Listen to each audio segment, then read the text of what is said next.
అన్వేష్ గాడట. ఎవడు బాబాయ్ అన్వేష్? బాబు side silent నిలబడ్డాను, మాట్లాడబట్టి.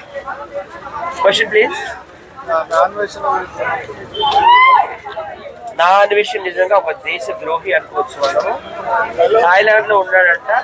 ఆల్రెడీ ఆయన మీద చాలా మంది కంప్లైంట్ పెట్టారు. ఎందుకంటే భారతదేశం పైన, భారతదేశం యొక్క సంస్కృతి సాంప్రదాయాల పైన, ఇక్కడ ఉన్న హిందూ దేవుళ్ళ పైన, హిందూ కవుల పైన కూడాను ఆయన చాలా ద్వారంగా మాట్లాడాడు. వాడికి ఏంటంటే ఎక్కడ కూడా ఏ దేశంలో కూడా ఆయనకి గ్రీన్ కార్డ్ లేదు. లేకపోయినా కానీ ఇంత ధైర్యంగా ఎట్లా మాట్లాడుతున్నాడో నేనైతే చాలా ఆశ్చర్యానికి లోనయ్యాను. నా అకౌంట్ లో 6 కోట్లు ఉన్నాయి, నాకు ఇండియాతో సంబంధం లేదు అంటున్నాడు. ఆల్రెడీ కంప్లైంట్ చాలా వరకు వెళ్ళాయి. వాడు త్వరలోనే దొరుకుతారు. వాడిని పిచ్చుకోకుండా కొట్టినాడు. వాడిని రాజమండ్రి సెంట్రల్ జైల్లో అయినా, చంచల్ కూడా సెంట్రల్ జైల్లో అయినా, అవసరమే తీహార్ సెంట్రల్ జైల్లో అయినా కానీ సీతాదేవి మాట్లాడు. సాహిత్య సంబంధమైన, కళా సంబంధమైన ఏదైనా కానీ చెప్పేస్తాడు ఆయన. ఆయనకి ఆల్రెడీ పద్మశ్రీ అవార్డు కూడా వచ్చింది సెంట్రల్ గవర్నమెంట్ నుంచి. ఆయన కూడా తిట్టడం జరిగింది. సో ఒక తప్పు ఏంటి, 1,00,000 తప్పులు చేసేది తప్పకుండా. సో నా అన్వేషణ వస్తే ఖచ్చితంగా వాడిని కుక్కలు కొట్టినట్టు కొట్టి వాడి మెడలో పిడకలు, ప్యాడ్లో పిడకలు వేసి మా హిందువులు అంతా మాట వాడినైతే కంపల్సరీ జైలుకి పంపుతాము. అలాగే వాడు ఎక్కువ మాట కూడా అన్నాడు, హిందూ దేశం భారతదేశం అంత సేఫ్ కాదు, ఇక్కడ భద్రత లేదు, నాకు ఆడపిల్ల లేదు, ఒకవేళ ఆడపిల్ల ఉంటే ఆడపిల్లలు కూడా రేపు చేసేవారు అక్కడ అన్నాడు. అసలు ప్రపంచంలో 200 దేశాల్లో సేఫెస్ట్ కంట్రీ ఏంటంటే మన ఇండియా. అలాగే India is a poor country, బతకలేము అని అన్నాడు. India is 4th largest economy, అది కూడా ఒక్కొక్కరికి తెలియదు. అలాగే 14 సంవత్సరాల అమ్మాయిని 1000 రూపాయలు చదివించాడు. ఇది చాలా రాదు. వాడి మీద ఆల్రెడీ ఫోక్సో కేసు కూడా పెట్టారు.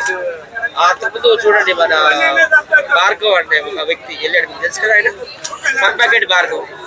ఆయనకి 20 ఏళ్ళు జైలు శిక్ష పడింది. ఎందుకంటే మోక్ష కేసు, 14 ఏళ్ళ మహిళది రేప్ చేశాడని ఇప్పటికి కూడా జైల్లో ఉన్నాడు. ఆయన పక్కన ఈయన కూడా ఒక సీటు కేటాయించాలని నేనైతే ఆంధ్ర గవర్నమెంట్కి విజ్ఞప్తి చేస్తున్నాను. Thank you so much. జై భారత్, జై హిందుస్థాన్, హమారా భారత్ మహాన్ హై. ఏ బాబాయ్ బాబాయ్ తీసుకురా నేను బాబాయ్ని. ఎటు ఎవరో తీసుకెళ్ళిపోతారు, మళ్ళీ ఇంటికి అప్పు చెప్పాలి. బాబాయ్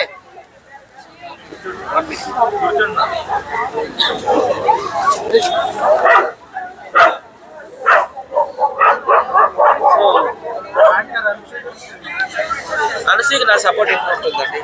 యాంకర్ అనసూయ గారు వరలక్ష్మి వ్రతం చేస్తే పట్టు చీర కట్టుకుంటారు. ఒకవేళ ఏదైనా ఫారిన్ కంట్రీస్ వెళ్తే ఆమె బీచ్ లో ఎవరైనా కానీ సారీ కట్టుకుంటారా, ఫ్రాక్ వేసుకుంటారా, చుడీదార్ వేసుకుంటారు? చెప్పండి మీరైనా కానీ. పిక్నిక్గా తీసుకుంటారు, తప్పేముంది? ఆమె దయచేసి విమర్శలు ఆపండి. ఎందుకంటే ఆమె తెలుగుకి ఆడపడుచుకుంటారు. సినిమాల్లో వస్త్రధారణ అంటే అది డైరెక్ట్ ప్రొడ్యూసర్ ఎట్లా చెప్తే అట్లా వేసుకుంటారు. ఇప్పుడు మన సమస్య అనసూయ కాదండి, నా అన్వేషణ. ఆ పిచ్చుకుక్క కోసం అందరు కూడాను వెతకండి. ఎక్కడ కనిపించినా కానీ వాటిని కుక్కలు కొట్టినట్టు కొట్టి, గుడ్డు కొట్టి, గాడి మీద ఊరేగించి జైలుకి పంపించారు. ఎందుకంటే మనం అందరూ హిందువులు. భారతదేశం చాలా చరిత్ర సంస్కృతి ఉంది. వాడు ప్రపంచ యాత్రికుడు అని చెప్పుకొని తిరుగుతున్నాడు. ప్రపంచ యాత్రికుడు చేసిన మరేంటి? స్వామి వివేకానంద గారు కూడా ప్రపంచ యాత్రికుడే. ప్రపంచంలో దేశాలన్నీ తిరిగాడు ఆయన. 200 దేశాలు తిరిగి సనాతన ధర్మం కోసం, హిందూ ధర్మం కోసం చాటి చెప్పాడు ఎంత గొప్పదనేది. అలాగే గురునానక్ గారు, ఆయన కూడాను శాంతి సందేశం ఇచ్చారు. ప్రపంచమంతా తిరిగి పీస్ కోసం మాట్లాడారు. మరి వీడు ప్రపంచ యాత్రికుడు అని చెప్పుకొని ఏం చేస్తున్నాడు? మరి భారతదేశం కోసం, భారతదేశ సంస్కృతి కోసం బ్యాడ్గా మాట్లాడుతున్నాడు. భారతదేశం పొల్యూటెడ్ కంట్రీ అంటున్నాడు, రేపిస్ట్ కంట్రీ అంటాడు, ఏదేదో పిచ్చి పిచ్చిగా మాట్లాడుతున్నాడు. ఇక్కడ ఉన్న హిందూ దేవతల కోసం బ్యాడ్గా మాట్లాడుతున్నాడు.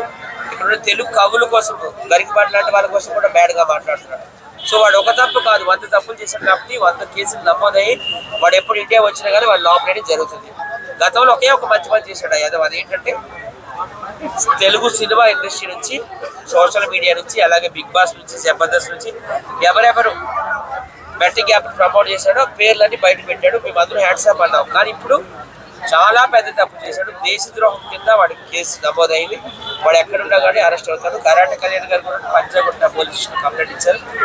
భారతదేశం వ్యాప్తంగా ఉన్న హిందువులందరూ కూడా వాడి మీద కేసులు పెట్టారు. వాడు ఖచ్చితంగా దొరుకుతాడు. చర్చ జైలు, కూడా జైల్లో కానీ, తిహార్ జైల్లో కానీ, రాజమండ్రి సెంట్రల్ జైల్లో కానీ పడేయడం పక్కా.